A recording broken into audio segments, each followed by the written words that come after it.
14वें episode की शुरुआत में हमें दिखाया जाता है कि हमारे हीरोज फर्स्ट डीमन वर्ल्ड के लिए निकल चुके होते हैं। पांजी बोलती है कि ये शिप ठीक से काम कर रही है। तभी ग्लोरिया बोलता है कि अब तो ये शिप पहले से भी ज्यादा अच्छी काम कर रही है। और ये सुन के पांजी के चेहरे पे बहुत ही बड़ी स्माइल आ जाती है, क्योंकि ग्लोरिया के मुंह से तारीफ सुनना कोई छोटी बात नहीं है। वो तो किसी से सीधे मुंह बात तक नहीं करता। तभी फिर हमें सीन दिखाया जाता है पेराल का। तभी उसे अपने रेडियो में आवाज सुनाई देती है पांजी की। वो बोलता है कि आप इस रेडियो से कॉल क्यों कर रही हो, इसमें तो आपकी आवाज भी अच्छे से नहीं आ रही। तब पांजी बताती है कि उस पे एक क्रैकर ने अटैक कर दिया था और उसके बाकी सामान के साथ साथ उसका सेलफोन भी जा चुका है। अब ये सुन के उसे समझ में नहीं आता कि वो उसका क्या रिप्लाई करे। पर तभी पांजी बोलती है कि डैड को बता देना कि हम फर्स्ट डीमन वर्ल्ड के लिए निकल चुके हैं, क्योंकि वेजिटा ने तामागामी नंबर 2 को भी हरा दिया। ये सुन के वो बोलता है कि ये तो बहुत अच्छी बात है और आप चिंता मत करो, किंग कदान भी बस प्लेन चुराने ही गए हैं और वो जल्दी आपकी मदद करने के लिए आते ही होंगे। अब ये बोल के तो उसने पांजी की नाक कटवा दी थी। अब उन सबको ऐसा लगेगा कि ये चोरों के खानदान से है। पर तभी पांजी बोलती है कि डैड से बोल दो कि आप चिंता मत करो, क्योंकि आउटसाइड वर्ल्ड के लोग बहुत ही ज्यादा पावरफुल हैं, तो अगर वो नहीं भी आएंगे तो चलेगा।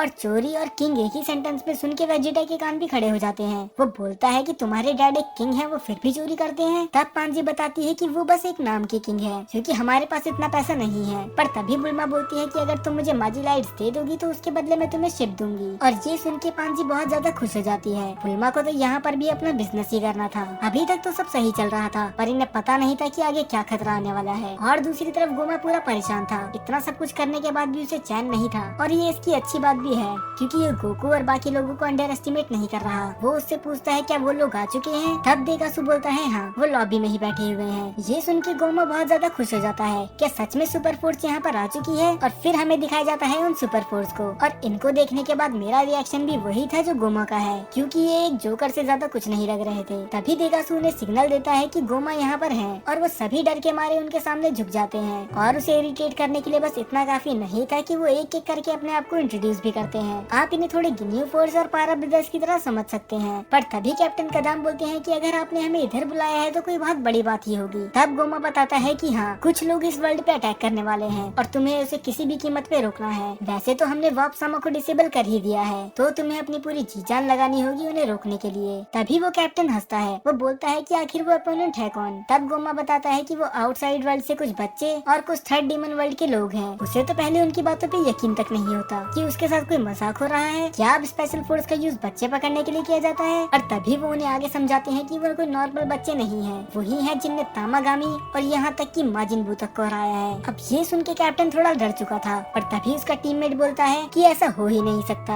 आखिर एक बच्चे तामागामी और माजिन बू जैसे मॉन्स्टर को कैसे हरा सकते हैं। तभी वो कैप्टन भी हंसते हुए बोलता है कि तुम सही बोल रहे हो, ऐसा हो ही नहीं सकता। इनने तो लगभग मुझे डरा ही दिया था, यहाँ तक कि मैंने तो अपनी पतलून भी गीली कर दी थी। पर तभी देगासू बोलता है कि ये कोई मजाक नहीं है, तुम्हें उन्हें रोकना ही होगा और वो कोई आम लोग नहीं है। और ये बोल के वो वहाँ से चले जाते हैं। पर तभी उनका कैप्टन बोलता है क्या वो बच्चे सच में इतने ताकतवर हैं? क्या ऐसा कोई एग्जिस्ट करता भी है? पर तभी उसका दूसरा टीममेट बोलता है कि वो बस बड़ा चढ़ा के बोल रहे हैं, क्योंकि कोई चांस ही नहीं है कि एक बच्चा ये सब कर सके। और वो सब फिर से पागलों की तरह हंसने लग जाते हैं। और दूसरी तरफ हमारे हीरोज को पता चल चुका था कि वो अब समय बंद पड़ चुके हैं, और नेवा देखते ही बता देते हैं कि ये जरूर गोमा का काम होगा। गोकू वापसमा को अपनी पावर पोल से उठाने की कोशिश करता है, पर उसका कुछ फायदा नहीं था। अब सभी टेंशन में आ जाते हैं कि ये करे क्या, क्योंकि फर्स्ट डीमन वर्ल्ड में जाने का तो और कोई रास्ता है भी नहीं। तभी सुप्रीम काय बोलते हैं बस एक के, वो टनल, पर वो भी लाइट ऑफ शील्ड से ब्लॉक है। ये सुनने के बाद गोकू शील्ड की तरफ अपना पावर पोल एक्सटेंड करता है, और ये देखने के बाद पांजी उस पर बहुत बुरी तरह चिल्लाती है कि आखिर तुम कर क्या रहे हो,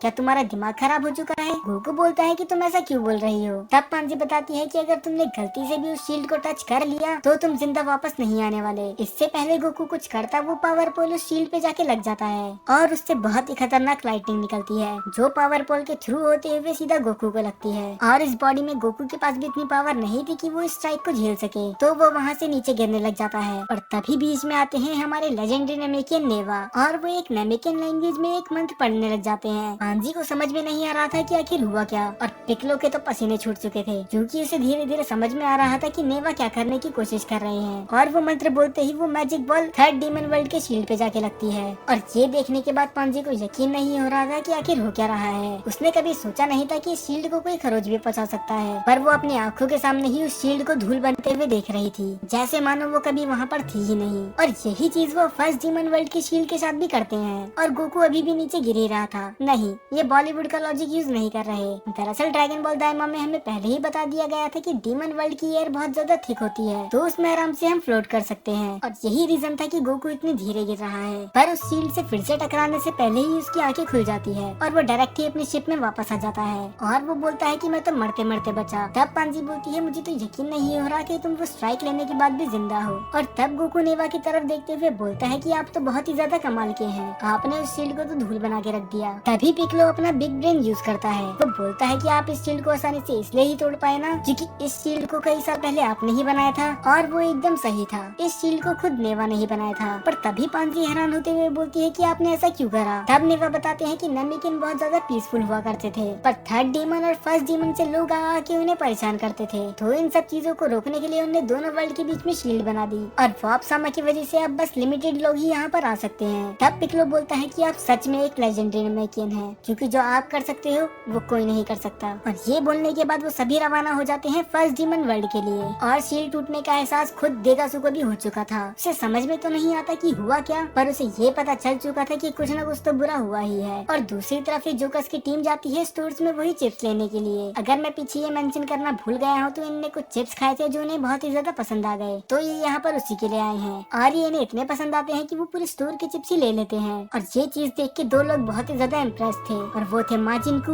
और माजिंडू। वो बहुत ही ज्यादा इम्प्रेस्ड होते हैं कि ये लोग सब कुछ खरीद रहे हैं। तभी वो कैप्टन बोलते हैं कि तुम भी मेरी तरह ये बड़े होके खरीद पाओगे अगर तुम मेरी जितनी मेहनत करो और तुम्हें मेरा जितना पावरफुल होना पड़ेगा। और बस इतना ही नहीं, वो माजिंडू और माजिनकू के लिए पूरी स्टोर्स की जितनी भी चॉकलेट होती है वो उन्हें दे देते हैं। चलो कम से कम ये दिल के तो अच्छे हैं, पर जब बिल पे करने की बात आती है तो इनकी हालत खराब हो जाती है, क्योंकि इनके पास तो इतने पैसे थे ही नहीं। तो वो अपनी औकात के हिसाब से बस 2 ही चॉकलेट खरीदते हैं। और वो माजिनकू और माजिंडू को ये बोलते हैं कि वैसे भी बच्चों को ज्यादा चॉकलेट नहीं खानी चाहिए, तो एक ही तुम्हारे लिए काफी है। पर माजिनकू और माजिंडू इतने इनोसेंट थे कि उन्हें कोई फर्क नहीं पड़ता, वो उसमें भी खुश थे। और अब दूसरी तरफ अरिंसू को भी महसूस हो चुका था कि डीमन वर्ल्ड शील्ड ब्रेक हो चुकी है। पर तभी ग्लोरियो बताता है कि ये शिप धीमा होने का नाम ले ही नहीं रही, तो हमें यहाँ से निकलना होगा। फिर पिकलो बोलता है कि अगर हम यहाँ से गए तो हम सीधे डीमन वर्ल्ड के स्काई में जाके गिरेंगे, तो आखिर वहाँ का टेम्परेचर है कितना। तभी हाइबिस बताता है कि मुझे ये तो नहीं पता, पर वो गर्म नहीं होना चाहिए क्योंकि मुझे गर्मी बिल्कुल भी पसंद नहीं। ये तो कभी सही जवाब देता ही नहीं है। पर तभी ग्लोरियो बताता है कि वहाँ का टेम्परेचर है 60 डिग्री, क्योंकि उस प्लेनेट को एक छोटा सा सन ऑर्बिट कर रहा है। तभी पिकलो आइडिया देता है कि फिर हमें इस शिप को छोड़कर यहाँ से उड़ के चले जाना चाहिए। पर बुल्मा बोलती है कि मुझे तो उड़ना आता ही नहीं। और तभी हाइबिस बीच में बोलता है कि एक तो वहाँ का टेम्परेचर 60 डिग्री है और तुम्हें क्या लगता है अब मैं तुम्हें उठा के जाऊंगा। पर तभी बुल्मा चिल्लाते हुए बोलती है कि तुमसे पूछ भी कौन रहा है, मैं अपने पति से बात कर रही हूँ। पता नहीं हाइबिस को क्यों लगा कि वेजिटा के होते हुए वो उसकी मदद मांगेगी। और इसके बाद एक एक करके सभी शिप छोड़ के चली जाते हैं। लास्ट में वेजिटा बुल्मा को अपनी गोदी में उठाता है और बुल्मा हाइबिस से बोलती है कि अगर तुम फाइट नहीं करने वाले तो तुम ड्रैगन बॉल ही लेके आ सकते हो। और उसके जाने के बाद ग्लोरी और हाइबिस दोनों ही वहाँ से ड्रैगन बॉल लेने के बाद रवाना हो जाते हैं और ये सीधा जाते हैं फर्स्ट डीमन वर्ल्ड में, जहाँ का टेम्परेचर इतना ज्यादा था कि बुल्मा को लगा कि वो मरने वाली है। और अब उन्हें नीचे आते हुए गोमा की आर्मी ने देख लिया था और खुद गोमा ने भी। उसके तो पसीने ही छूट चुके थे। गोमा ऑर्डर देता है कि पूरी ताकत से उन पे हमला करो और वो लोग वैसा ही करते हैं। अब गोमा की पूरी आर्मी लग जाती है गोकू और उसके दोस्तों के पीछे। तो क्या ये लोग सरवाइव कर पाएंगे? इसके लिए आपको देखना पड़ेगा इसका अगला एपिसोड।